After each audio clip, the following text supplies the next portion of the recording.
Hi అండి. చిన్నమ్మ వాళ్ళ ఇంటికాడ గారెలు బూరెలు తినేసిన తర్వాత మేమందరము కూడా తీర్థం అయితే స్టార్ట్ అయిపోయాము. ఇదే చిన్నమ్మ వాళ్ళ ఇంటికాడ దారి అనమాట. ఇలా నడుచుకుని అయితే వెళ్ళిపోతున్నాం. ఆ ఎల్లో కలర్ డ్రెస్ వేసుకుంది మా చిన్న చెల్లి. మా చిన్న చెల్లి వస్తూ వస్తూ బ్యాగ్ కూడా తీసుకొచ్చింది.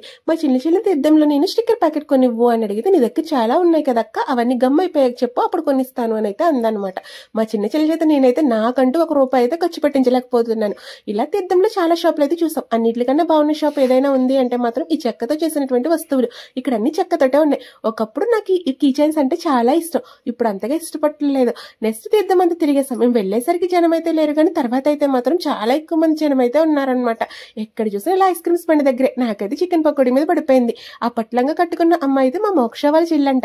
తీర్థంలో నాకు తెలిసిన వాళ్ళు చాలా మంది కనిపించారు. ఇలా ఇంటికి వచ్చాక బిర్యానీ థమ్స్అప్ తో ఎండ్ చేసిన తర్వాత మా బుడ్డోడు ఏమేమి కొనుక్కున్నాడో మాకైతే చూపిస్తున్నాడు. ఇది మా పెద్ద చెల్లి కొనిచ్చిందంట. నిజంగా చాలా బాగుంది. భలే హ్యాపీ ఫీల్ అవుతున్నాడు. వీడియో నచ్చితే లైక్ చేయండి, ఛానల్ సబ్స్క్రైబ్ చేయండి.